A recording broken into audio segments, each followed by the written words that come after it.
إسرائيل عارفة إن في توازنات بتحصل. بمعنى إيه؟ بمعنى إن اللي حصل في المنطقة في اللخبطة اللي حصلت في الخمس سنين اللي فاتوا، سموهم خريف عربي، ربيع، زي ما أيا كان في نوع من إحداث الذوبان للمنطقة وإعادة هندسة خريطة المنطقة. في دول عندك كانت طامحة ودول طامعة، كان عندك إيران، عندك تركيا، عندك إسرائيل، دي الثلاث دول الطامحة. وكانت مصر طبعا خرجت من المعادلة. النهاردة مصر رجعت تاني للمعادلة، الحقيقة مصر النهاردة رجعت تاني. تركيا وإيران، إيران الحقيقة مركزة على الجزيرة العربية، يعني واخدة الجزيرة من فوق لغاية تحت لغاية اليمن. في تحلل بيحصل في غرب أوروبا، اللي حصل من بريطانيا في لسه في على مدار العقد القادم احتمال كبير جدا يحصل تحلل آخر وأكبر. اللي بيحصل في أمريكا النهاردة لما تبص عليه هي نفس مواصفات الثورات في أي مكان، واحتمال أن يترتب عليه تحلل في الولايات الأمريكية. وأنا بقالي 10 سنين بقول الحقيقة، بقول أن القادم ليس الغرب، القادم هو الشرق. والغرب هي لا، القادم هو الشرق. نيجي لافريقيا، القادم لا، افريقيا لسه كتير، لكن هي تبقى منطقة الصراع. القادم هي افريقيا، فالقادم الشرق. والغرب الآن يدير مرحلة السقوط. ومعنى إدارة مرحلة السقوط يعني بتديري أو بتطيلي أمد السقوط اللي هتسقط فيه هذه الدول، بعكس الاتحاد السوفيتي. الاتحاد السوفيتي في سنتين ثلاثة تقريبا الدول كلها حصل لها من الانفراط. ليه؟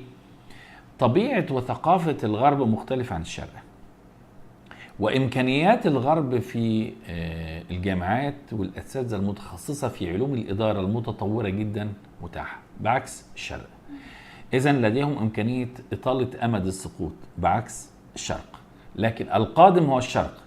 ولذلك النهاردة لما نتنياهو بيطلع يقول الكلام ده، هو عنده وعي وبيحاول يدمج إسرائيل حتى لو في الأدبيات اللي هي في الإعلام في ضمن الجسد العربي.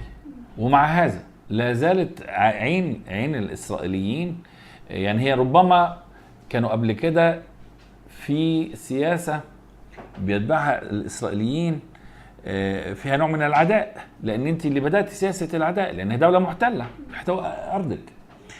المرحلة اللي احنا فيها النهاردة أعتقد إسرائيل بتطبق استراتيجية الاندماج، بتحاول تدمج نفسها مع العرب.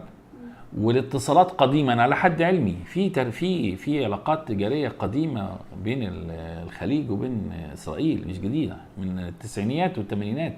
في شركات بترول وفي شغل كبير بيتعمل بين إسرائيل، وكان كان في مستشارين من اليهود في دول الخليج موجودين وللآن هذا الكلام. يعني معنى كده ان انت تصريح نتنياهو في النهاية بيصب او بيعكس حقيقة، وهي ان اسرائيل النهاردة تستطيع ان هي تعمل شغل مع الدول العربية اللي كانت لغاية من سنوات قليلة كانت ما تقدرش تقول ان هي تحط ده في ايد اسرائيل. لا، هو بيرفع عنهم الغطاء وبيرفع عنهم الحرج، بيقول لك انا استطيع الان ان نعمل علاقات مع الدول العربية، واحنا والدول العربية خاصة الخليجية ضد عدونا بقى واحد اللي هو ايران. تمام. طيب بالنسبة لزيارة سامح شكري وزير الخارجية اللي راح فيها تل أبيب وقعد فيها مع نتنياهو، في الوقت اللي نتنياهو كان لسه راجع من زيارة مفيش علاقة اطلاقا. الربط خاطئ بين زيارة نتنياهو لإفريقيا وزيارة شكري لإسرائيل. شوفي زيارة شكري الأول لإسرائيل، أولا زيارة دي زيارة بروتوكولية ورسمية، يعني تبقى معدة من قبلها بأسابيع طويلة وربما شهور. انت الرئيس انت عارفة كان أعلن عن في رسالة سلام، ما أعلنش مبادرة لكن اتكلم في رسالة سلام، وكان المقصود أنه بيحيي عملية السلام. وكان في مبادرتين، المبادرة العربية من 2002 والمبادرة الفرنسية الأخيرة. الكلام ده قاله من أسابيع قليلة الرئيس. بعديها توجه شكري إلى رام الله في 29، يعني من أسبوعين، وقابل الرئيس الفلسطيني واتكلم معاه في كيفية إحياء التصور أو الرؤية المبدئية لإحياء عملية السلام. كان طبيعي أن هو يروح المحطة الاخرى او الثانيه او الاخيره، وهي الاسرائيليين. فراح لاسرائيل. انا بعتقد ان هو كانت زيارته زياره فيها نوع من الترتيب او تكوين رؤيه مصر، لان مصر اعتقد هي هتاخد الفتره القادمه هتقود عمليه سلام في المنطقه تاني. فطبيعي انك تستشرفي الامر وتعرفي كل دوله رايها ايه، وانت ممكن ايه المسارات اللي تشتغل عليها، ومدى قبول او رفض العناصر المبادره سواء كانت الفرنسيه او العربيه، والحد الادنى اللي انت هتشتغل عليه، والاسلوب اللي انت هتستعمليه كدوله